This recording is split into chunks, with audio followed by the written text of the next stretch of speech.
ಒಂದು ಕಾಲದಲ್ಲಿ ದೇಶದ ಕೇಂದ್ರ ಸಚಿವ ಸಂಪುಟದಲ್ಲಿ ಮಂತ್ರಿಯಾಗಿ ಜವಾಬ್ದಾರಿಯನ್ನ ನಿಭಾಯಿಸಿದ ನಾಯಕ, ಉತ್ತರ ಕರ್ನಾಟಕದ ಭಾಗದಲ್ಲಿ ತಳಮಟ್ಟದಿಂದ ಬಿಜೆಪಿ ಪಕ್ಷವನ್ನ ಕಟ್ಟಿ ಬೆಳೆಸಿದ ಹೋರಾಟಗಾರ, ಯಾರು ಏನೇ ಅಂದ್ಕೊಂಡ್ರು ತಮಗೆ ಸರಿಯನಿಸಿದ್ದನ್ನೇ ನೇರವಾಗಿ ಮಾತನಾಡುವ ಫೈರ್ ಬ್ರಾಂಡ್ ರಾಜಕಾರಣಿ ಬಸನಗೌಡ ಪಾಟೀಲ್ ಯತ್ನಾಳ್. ಆದ್ರೆ ಇವತ್ತು ಇದೇ ಯತ್ನಾಳ್ ಅವರು ಸ್ವಪಕ್ಷದಲ್ಲೇ ಅಂದ್ರೆ ಬಿಜೆಪಿಯಲ್ಲಿ ಯಾವ ಹಂತಕ್ಕೆ ಬಂದು ನಿಂತಿದ್ದಾರೆ? ರಾಜ್ಯ ರಾಜಕೀಯದ ಇವತ್ತಿನ ಪರಿಸ್ಥಿತಿಯನ್ನ ನೋಡ್ತಾ ಇದ್ರೆ ಯತ್ನಾಳ್ ಅವರ ಸ್ಥಿತಿ ನಿಜಕ್ಕೂ ಚರ್ಚಾಸ್ಪದವಾಗಿದೆ. ರಾಜ್ಯದ ಒಬ್ಬ ಸಾಮಾನ್ಯ ಕಾರ್ಯಕರ್ತ ಕೂಡ ದೆಹಲಿಗೆ ಹೋಗಿ ಹೈಕಮಾಂಡ್ ನಾಯಕರಾದ ಪ್ರಧಾನಿ ನರೇಂದ್ರ ಮೋದಿ ಅಥವಾ ಅಮಿತ್ ಶಾ ಅವರನ್ನ ಸುಲಭವಾಗಿ ಭೇಟಿ ಮಾಡಿ ಬರ್ತಾರೆ. ಆದರೆ ಇಷ್ಟು ವರ್ಷಗಳ ಕಾಲ ಪಕ್ಷಕ್ಕೆ ದುಡಿದು ಹಿಂದುತ್ವದ ಗಟ್ಟಿ ಧ್ವನಿಯಾಗಿ ನಿಂತಿರುವ ಈ ಹಿರಿಯ ನಾಯಕನಿಗೆ ಮಾತ್ರ ಒಮ್ಮೆಯೂ ಕೂಡ ಹೈಕಮಾಂಡ್ ನಾಯಕರ ನೇರ ಭೇಟಿಗೆ ಅವಕಾಶ ಸಿಗುತ್ತಿಲ್ಲವೇಕೆ? ಪಕ್ಷಕ್ಕೆ ಇಷ್ಟೊಂದು ನಿಷ್ಠೆಯಿಂದ ಇದ್ದರೂ ಇವತ್ತು ಯತ್ನಾಳ್ ಅವರ ರಾಜಕೀಯ ಜೀವನ ಬಿಜೆಪಿಯಲ್ಲಿ ಆಟಕ್ಕುಂಟು ಲೆಕ್ಕಕ್ಕಿಲ್ಲ ಎಂಬಂತಾಗಿದೆ. ಈ ರೀತಿಯ ಚರ್ಚೆಗಳು ಈಗ ಕರ್ನಾಟಕ ರಾಜಕೀಯದಲ್ಲಿ ಜೋರಾಗಿ ಕೇಳಿ ಬರ್ತಾ ಇದೆ. ಹಾಗಾದ್ರೆ ಯತ್ನಾಳ್ ಅವರನ್ನ ಸೈಡ್ಲೈನ್ ಮಾಡ್ತಾ ಇರೋದಾದ್ರೂ ಯಾಕೆ? ಇದರ ಹಿಂದಿರುವ ಅಸಲಿ ರಾಜಕೀಯ ಕಾರಣಗಳಾದ್ರೂ ಏನು? ಇದರ ಬಗ್ಗೆನೇ ಒಂದು ವಿಶೇಷ ವರದಿ ಇದೆ, ಬನ್ನಿ ನೋಡ್ತಾ ಹೋಗೋಣ. ಸ್ನೇಹಿತರೆ, ರಾಜ್ಯ ರಾಜಕೀಯದ ಇತಿಹಾಸದಲ್ಲಿ ಬಸನಗೌಡ ಪಾಟೀಲ್ ಯತ್ನಾಳ್ ಅವರ ರಾಜಕೀಯ ಪಥವು ಅತ್ಯಂತ ರೋಚಕ ಮತ್ತು ತಿರುವುಗಳಿಂದ ಕೂಡಿದ್ದಾಗಿದೆ. ಒಂದು ಕಾಲದಲ್ಲಿ ಅಟಲ್ ಬಿಹಾರಿ ವಾಜಪೇಯಿ ಅವರ ನೇತೃತ್ವದ ಕೇಂದ್ರ ಸಚಿವ ಸಂಪುಟದಲ್ಲಿ ರಾಜ್ಯ ದರ್ಜೆಯ ಮಂತ್ರಿಯಾಗಿ ಪ್ರಮುಖ ಹೊಣೆಗಾರಿಕೆಯನ್ನು ನಿಭಾಯಿಸಿದ್ದ ಮತ್ತು ಉತ್ತರ ಕರ್ನಾಟಕದ ಭಾಗದಲ್ಲಿ ಬಿಜೆಪಿಯನ್ನ ತಳಮಟ್ಟದಿಂದ ಸಂಘಟಿಸಿ ಬೆಳೆಸಿದ ಯತ್ನಾಳ್ ಅವರ ಪ್ರಸ್ತುತ ಸ್ಥಿತಿಯು ಪಕ್ಷದೊಳಗೆ ತೀವ್ರ ಚರ್ಚೆಗೆ ಕಾರಣವಾಗಿದೆ. ಇತ್ತೀಚಿನ ದಿನಗಳಲ್ಲಿ ರಾಜ್ಯ ಬಿಜೆಪಿಯ ಒಬ್ಬ ಸಾಮಾನ್ಯ ಕಾರ್ಯಕರ್ತನು ಕೂಡ ರಾಷ್ಟ್ರೀಯ ನಾಯಕರಾದ ಪ್ರಧಾನಿ ನರೇಂದ್ರ ಮೋದಿ ಮತ್ತು ಕೇಂದ್ರ ಗೃಹ ಸಚಿವ ಅಮಿತ್ ಶಾ ಅವರನ್ನ ಸುಲಭವಾಗಿ ಭೇಟಿ ಮಾಡುವ ಅವಕಾಶವನ್ನ ಪಡಿತಾ ಇರುವಾಗ ಪಕ್ಷದಲ್ಲಿ ದಶಕಗಳ ಕಾಲ ಹಿರಿಯ ನಾಯಕರಾಗಿ ಬೆಳೆದು ನಿಂತಿರುವ ಯತ್ನಾಳ್ ಅವರಿಗೆ ಹೈಕಮಾಂಡ್ ನಾಯಕರ ಮುಕ್ತಿ ಭೇಟಿಯ ನೇರ ಭೇಟಿಯ ಅವಕಾಶಗಳು ಸಿಗದಿರುವುದು ಇವರ ರಾಜಕೀಯ ಪತನವನ್ನ ಪ್ರತಿಬಿಂಬಿಸ್ತಾ ಇದೆ. ಸ್ನೇಹಿತರೆ, ಯತ್ನಾಳ್ ಅವರ ರಾಜಕೀಯ ಯಶಸ್ಸು ಪ್ರಾರಂಭವಾಗಿದ್ದು 1994ರ ವಿಧಾನಸಭಾ ಚುನಾವಣೆಯಲ್ಲಿ ವಿಜಯಪುರ ನಗರ ಕ್ಷೇತ್ರದಿಂದ ಶಾಸಕರಾಗಿ ಆಯ್ಕೆಯಾಗುವ ಮೂಲಕ ಆ ಸಮಯದಲ್ಲಿ ಉತ್ತರ ಕರ್ನಾಟಕ ಭಾಗದಲ್ಲಿ ಬಿಜೆಪಿಯು ಅತ್ಯಂತ ದುರ್ಬಲ ಸಂಘಟನೆಯನ್ನ ಹೊಂದಿತ್ತು ಮತ್ತು ಪಕ್ಷವನ್ನ ಬಲಪಡಿಸಲು ಪ್ರಬಲ ನಾಯಕರ ಅನಿವಾರ್ಯತೆ ಇತ್ತು. ಇಂತಹ ಕಠಿಣ ಪರಿಸ್ಥಿತಿಯಲ್ಲಿ ತಳಮಟ್ಟದ ಕಾರ್ಯಕರ್ತರನ್ನ ಒಗ್ಗೂಡಿಸಿ ಲಿಂಗಾಯತ ಪಂಚಮಸಾಲಿ ಸಮುದಾಯದ ಪ್ರಬಲ ಬೆಂಬಲದೊಂದಿಗೆ ಪಕ್ಷವನ್ನ ಮುನ್ನಡೆಸಿದ ಕೀರ್ತಿ ಇವರಿಗೆ ಸಲ್ಲುತ್ತದೆ. ಈ ಜನಪ್ರಿಯತೆಯ ಆಧಾರದ ಮೇಲೆ ಇವರು 1999 ಮತ್ತು 2004ರ ಲೋಕಸಭಾ ಚುನಾವಣೆಗಳಲ್ಲಿ ವಿಜಯಪುರ ಕ್ಷೇತ್ರದಿಂದ ಸತತವಾಗಿ ಜಯಗಳಿಸಿ ಸಂಸತ್ ಪ್ರವೇಶಿಸಿದ್ರು. ವಾಜಪೇಯಿ ಅವರ ಸಂಪುಟದಲ್ಲಿ ಜವಳಿ 2002ರಿಂದ 2003ರಲ್ಲಿ ಮತ್ತು ರೈಲ್ವೆ ಇಲಾಖೆಯ 2003ರಿಂದ 2004ರಲ್ಲಿ ರಾಜ್ಯ ದರ್ಜೆಯ ಸಚಿವರಾಗಿ ಕೆಲಸವನ್ನ ಮಾಡುವ ಮೂಲಕ ಇಡೀ ಉತ್ತರ ಕರ್ನಾಟಕ ಭಾಗದಲ್ಲಿ ಅತ್ಯಂತ ಪ್ರಭಾವಿ ರಾಜಕಾರಣಿಯಾಗಿ ಹೊರಹೊಮ್ಮಿದ್ರು. ಸ್ನೇಹಿತರೆ, ಪ್ರಸ್ತುತ ಬಿಜೆಪಿಯ ಸಂಘಟನಾ ಮಾದರಿಯಲ್ಲಿ ದೆಹಲಿಯ ಹೈಕಮಾಂಡ್ ಅತ್ಯಂತ ಶಿಸ್ತುಬದ್ಧ ಕಾರ್ಯವೈಖರಿಗೆ ಒತ್ತು ನೀಡುತ್ತದೆ. ಸಾಮಾನ್ಯ ಕಾರ್ಯಕರ್ತರಿಗೂ ಲಭ್ಯವಾಗುವ ರಾಷ್ಟ್ರೀಯ ನಾಯಕರ ಭೇಟಿಯು ಯತ್ನಾಳ್ ಅವರಿಗೆ ಸಿಗದಿರುವುದರ ಹಿಂದೆ ಕೇವಲ ಸಮಯದ ಅಭಾವವಿಲ್ಲ, ಬದಲಿಗೆ ದಶಕಗಳ ರಾಜಕೀಯ ಅಸ್ಥಿರತೆ ಮತ್ತು ವ್ಯಕ್ತಿಗತ ಸಂಘರ್ಷಣೆಗಳ ಹಿನ್ನೆಲೆ ಇದೆ. ಮೊದಲನೇದಾಗಿ ಯತ್ನಾಳ್ ಅವರ ರಾಜಕೀಯ ಬದ್ಧತೆಯು ಸತತವಾಗಿ ಪ್ರಶ್ನೆಗೊಳಗಾಗಿದೆ. 2010ರಲ್ಲಿ ಬಿಜೆಪಿ ತೊರೆದು ಜೆಡಿಎಸ್ ಪಕ್ಷ ಸೇರಿದ್ದ ಇವರು ನಂತರ 2013ರಲ್ಲಿ ಮತ್ತೆ ಬಿಜೆಪಿಗೆ ಮರಳಿದ್ರು. ಆದರೆ 2015ರಲ್ಲಿ ಮತ್ತೆ ಬಂಡಾಯವಿದ್ದು ಪಕ್ಷೇತರ ಅಭ್ಯರ್ಥಿಯಾಗಿ ವಿಧಾನ ಪರಿಷತ್ ಚುನಾವಣೆಯಲ್ಲಿ ಸ್ಪರ್ಧಿಸಿ ಜಯಗಳಿಸಿದ್ರು. ಈ ರೀತಿಯ ನಿರಂತರ ಪಕ್ಷಾಂತರಗಳು ಮತ್ತು ಬಂಡಾಯ ಪ್ರವೃತ್ತಿಯು ದೆಹಲಿಯ ಹೈಕಮಾಂಡ್ ಮಟ್ಟದಲ್ಲಿ ಇವರ ಮೇಲಿನ ನಂಬಿಕೆಯನ್ನ ಸಂಪೂರ್ಣವಾಗಿ ಕುಸಿಯುವಂತೆ ಮಾಡಿದೆ.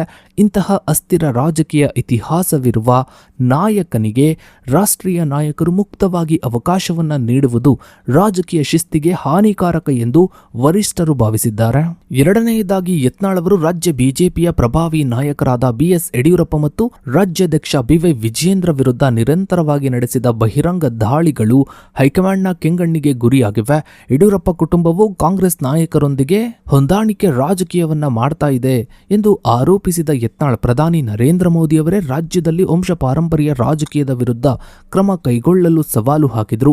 ಯತ್ನಾಳ್ ಅವರ ಇಂತಹ ಕಟು ಹೇಳಿಕೆಗಳು, ಸತ್ಯ ಹೇಳಿಕೆಗಳು ಮತ್ತು ವ್ಯಕ್ತಿಗತ ನಿಂದನೆಗಳು ಹೈಕಮಾಂಡ್ ಮಟ್ಟದಲ್ಲಿ ಪಕ್ಷದ ಮರ್ಯಾದೆಯನ್ನ ಹರಾಜು ಹಾಕಿದಂತಾಯಿತು. ಇದರ ಪರಿಣಾಮವಾಗಿ ಅವರಿಗೆ ಪ್ರಧಾನಿ ನರೇಂದ್ರ ಮೋದಿ ಮತ್ತು ಅಮಿತ್ ಶಾ ಅವರ ನೇರ ಭೇಟಿಗೆ ಅವಕಾಶವನ್ನ ಸತತವಾಗಿ ನಿರಾಕರಿಸಲಾಯಿತು. ಅವರಿಗೆ ಕೇವಲ ಪಕ್ಷದ ರಾಜಕೀಯ ಶಿಸ್ತು ಸಮಿತಿಯಿಂದ ಶೋಕಾಸ್ ನೋಟಿಸ್ಗಳನ್ನು ಮಾತ್ರ ಕಳುಹಿಸಲಾಯಿತು. ಇದು ಇವರನ್ನ ಪಕ್ಷದ ಪ್ರಮುಖ ನಿರ್ಧಾರಕ ವ್ಯವಸ್ಥೆಯಲ್ಲಿ ಕೇವಲ ಆಟಕ್ಕುಂಟು ಲೆಕ್ಕಕ್ಕಿಲ್ಲ ಎಂಬ ಮೂಲೆಗುಂಪಾದ ಸ್ಥಿತಿಗೆ ದೂಡ್ತು. ಇನ್ನು ಸ್ನೇಹಿತರೆ, ಯತ್ನಾಳ್ ಅವರನ್ನ ಸಂಪೂರ್ಣವಾಗಿ ಮೂಲೆಗುಂಪು ಮಾಡಲು ಇತ್ತೀಚಿನ ವಕಾಫ್ ವಿವಾದದ ಹೋರಾಟವು ಪ್ರಮುಖ ಕಾರಣವಾಯಿತು. ರಾಜ್ಯ ಬಿಜೆಪಿಯ ರಾಜ್ಯಾಧ್ಯಕ್ಷ BY ವಿಜೇಂದ್ರ ಅವರು ವಕಾಫ್ ಕಾಯ್ದೆಯ ವಿರುದ್ಧ ಅಧಿಕೃತ ಪ್ರತಿಭಟನಾ ತಂಡಗಳನ್ನು ರಚಿಸಿದರೆ, ಯತ್ನಾಳ್ ಅವರು ಇದನ್ನ ಬಹಿಷ್ಕರಿಸಿ ರಮೇಶ್ ಜಾರಕಿಹೊಳಿ, ಅರವಿಂದ್ ನಿಂಬಾವಳಿ ಮತ್ತು ಪ್ರತಾಪ್ ಸಿಂಹ ಅವರೊಂದಿಗೆ ಪ್ರತ್ಯೇಕ ಸಮಾಂತರ ತಂಡಗಳನ್ನು ರಚಿಸಿ ರಾಜ್ಯ ಪ್ರವಾಸವನ್ನ ಕೈಗೊಂಡರು. ಈ ಪ್ರತ್ಯೇಕ ಕಾರ್ಯಕ್ರಮವು ಪಕ್ಷದೊಳಗೆ ತೀವ್ರ ಗೊಂದಲ ಹಾಗೂ ಮನೆಯೊಂದು ಮೂರು ಬಾಗಿಲು ಎಂಬಂತಹ ಪರಿಸ್ಥಿತಿಯನ್ನು ಸೃಷ್ಟಿಸಿತು. ಇದಕ್ಕೆ ಪ್ರತಿಯಾಗಿ ಯಡಿಯೂರಪ್ಪ ಮತ್ತು ವಿಜೇಂದ್ರ ಬೆಂಬಲಿಗರಾದ 17 ಮಾಜಿ ಶಾಸಕರು ಬೆಂಗಳೂರಿನಲ್ಲಿ ತುರ್ತು ಸಭೆಯನ್ನ ನಡೆಸಿ ಯತ್ನಾಳ್ ಅವರ ಚಟುವಟಿಕೆಗಳನ್ನು ತಕ್ಷಣವೇ ನಿಲ್ಲಿಸಲು ಹೈಕಮಾಂಡ್ಗೆ ದೂರನ್ನ ಸಲ್ಲಿಸಿದ್ರು. ಈ ಭಿನ್ನಮತವು ದೆಹಲಿಯವರೆಗೆ ತಲುಪಿತು. ಯತ್ನಾಳ್ ಅವರು ದೆಹಲಿಗೆ ಭೇಟಿ ನೀಡಿ ತಮ್ಮ ಕ್ರಮಗಳನ್ನು ಸಮರ್ಥಿಸಿಕೊಳ್ಳಲು ಯತ್ನಿಸಿದ್ರು. ಬಿಜೆಪಿ ಹೈಕಮಾಂಡ್ ಈ ವಿವರಣೆಯನ್ನ ಒಪ್ಪಲೇ ಇಲ್ಲ. ಸತತವಾಗಿ ಶಿಸ್ತು ನಿಯಮಗಳನ್ನು ಉಲ್ಲಂಘಿಸ್ತಾ ಇದ್ದ ಯತ್ನಾಳ್ ಅವರಿಗೆ ಬಿಜೆಪಿಯ ರಾಷ್ಟ್ರೀಯ ಶಿಸ್ತು ಸಮಿತಿಯ ಸದಸ್ಯ ಕಾರ್ಯದರ್ಶಿ ಕೊನೆಯ ನೋಟಿಸ್ ಅನ್ನ ನೀಡಿದ ಬಳಿಕ ಮಾರ್ಚ್ 2025ರಲ್ಲಿ ಅಂತಿಮವಾಗಿ ಉಚ್ಚಾಟನೆಯ ಕಠಿಣ ಶಿಕ್ಷೆಯನ್ನ ಪ್ರಕಟಿಸಲಾಯಿತು. ಇನ್ನು ಸ್ನೇಹಿತರೆ, ಬಹಳ ಮುಖ್ಯವಾಗಿ ಯತ್ನಾಳ್ ಅವರ ಶಕ್ತಿಯು ಇವರ ಉತ್ತರ ಕರ್ನಾಟಕದ ಲಿಂಗಾಯತ ಪಂಚಮಸಾಲಿ ಸಮುದಾಯದ ಮೇಲಿನ ಹಿಡಿತದಲ್ಲಿದೆ. ಸಮುದಾಯಕ್ಕೆ 2A ಮೀಸಲಾತಿ ನೀಡಬೇಕೆಂದು ಆಗ್ರಹಿಸಿ ಜಯ ಮೃತ್ಯುಂಜಯ ಸ್ವಾಮೀಜಿಗಳ ನೇತೃತ್ವದಲ್ಲಿ ನಡೆದ ಬೃಹತ್ ಹೋರಾಟಕ್ಕೆ ಯತ್ನಾಳ್ ಮುಖ್ಯ ಪ್ರೇರಕರಾಗಿದ್ರು. ಈ ಹೋರಾಟವು ಅಂದಿನ ಬೊಮ್ಮಾಯಿ ಸರ್ಕಾರದ ಪತನಕ್ಕೆ ಪರೋಕ್ಷವಾಗಿ ದಾರಿಯನ್ನ ಮಾಡಿಕೊಟ್ಟಿತ್ತಲ್ಲದೆ ಯತ್ನಾಳ್ ಅವರ ರಾಜಕೀಯ ಪ್ರಭಾವವನ್ನ ಹೆಚ್ಚಿಸಿತು. ಯತ್ನಾಳ್ ಅವರ ಈ ಜನಪ್ರಿಯತೆಯು ಯಡಿಯೂರಪ್ಪ ಅವರ ಲಿಂಗಾಯತ ನಾಯಕತ್ವಕ್ಕೆ ನೇರ ಸವಾಲಾಗಿತ್ತು ಮತ್ತು ಹೈಕಮಾಂಡ್ಗೆ ಇವರನ್ನ ಸಂಪೂರ್ಣವಾಗಿ ನಿರ್ಲಕ್ಷಿಸಲು ಸಾಧ್ಯವಾಗದಂತೆ ತಡೆದಿತ್ತು. ಇನ್ನು ಮಾರ್ಚ್ 2025ರ ಉಚ್ಚಾಟನೆಯ ನಂತರ ಯತ್ನಾಳ್ ಅವರು ತೋರಿದ ನಿಲುವು ಅತ್ಯಂತ ಅಚಲವಾಗಿತ್ತು. ಇವರು ತಮ್ಮ ಹೋರಾಟವು ಭ್ರಷ್ಟಾಚಾರ ಮತ್ತು ವಂಶ ಪಾರಂಪರ್ಯ ರಾಜಕಾರಣದ ವಿರುದ್ಧವೇ ಹೊರತು ಪಕ್ಷದ ಸಾಮಾನ್ಯ ಸಿದ್ಧಾಂತದ ವಿರುದ್ಧವಲ್ಲ ಎಂದು ಪ್ರತಿಪಾದಿಸಿದ್ರು.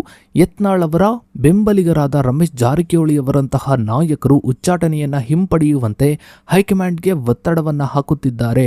ಇತ್ತ ಯತ್ನಾಳ್ ಸೆಪ್ಟೆಂಬರ್ 2025ರಲ್ಲಿ ಮೈಸೂರಿನಲ್ಲಿ ಭಾಷಣವನ್ನ ಮಾಡುತ್ತಾ ರಾಜ್ಯ ಬಿಜೆಪಿಯನ್ನ ತಕ್ಷಣವೇ ದುರಸ್ತಿ ಮಾಡದಿದ್ದರೆ ತಾವು 2028ರ ಚುನಾವಣೆಯಲ್ಲಿ ಹೊಸ ಪಕ್ಷದೊಂದಿಗೆ ಕಣಕ್ಕಿಳಿಯುವುದಾಗಿ ನೇರ ಮುನ್ನೆಚ್ಚರಿಕೆಯನ್ನ ನೀಡಿದ್ದಾರೆ. ಅಮಿತ್ ಶಾ ಅವರು ಕೂಡ ತಮ್ಮನ್ನ ಹೊರಹಾಕಿದ್ದು ತಪ್ಪು ಎಂದು ಈಗ ಅರಿತುಕೊಂಡಿದ್ದಾರೆ ಎಂದು ಹಕ್ಕು ಸಾಧಿಸುವ ಮೂಲಕ ತಮ್ಮ ರಾಜಕೀಯ ಮೌಲ್ಯವನ್ನ ಹೆಚ್ಚಿಸಿಕೊಳ್ಳುವ ಕೊನೆಯ ಪ್ರಯತ್ನದಲ್ಲಿದ್ದಾರೆ.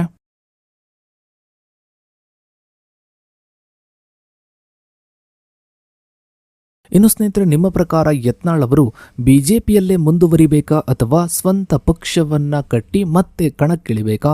ಇದರ ಬಗ್ಗೆ ತಪ್ಪದೆ ನಿಮ್ಮ ಅನಿಸಿಕೆ ಅಭಿಪ್ರಾಯಗಳನ್ನು ಕಮೆಂಟ್ ಸೆಕ್ಷನ್ ಅಲ್ಲಿ ಕಮೆಂಟ್ ಮಾಡಿ. ಹಾಗೆ ವಿಡಿಯೋಗೊಂದು ಲೈಕ್ ಮಾಡ್ತಾ ವಿಡಿಯೋನ ಆದಷ್ಟು ಎಲ್ಲ ಕಡೆ ಶೇರ್ ಮಾಡಿ. ನೀವಿನ್ನು ನಮ್ಮ ಚಾನಲ್ಗೆ ಸಬ್ಸ್ಕ್ರೈಬ್ ಆಗಿಲ್ಲ ಅಂದ್ರೆ ಕೆಳಗಡೆ ಕಾಣ್ತಾ ಇರೋ ಸಬ್ಸ್ಕ್ರೈಬ್ ಬಟನ್ ಕ್ಲಿಕ್ ಮಾಡಿ. ಹಾಗೆ ಪಕ್ಕದಲ್ಲಿ ಕಾಣೋ ಬೆಲ್ ಐಕಾನ್ ಕೂಡ ಕ್ಲಿಕ್ ಮಾಡಿ. Thanks for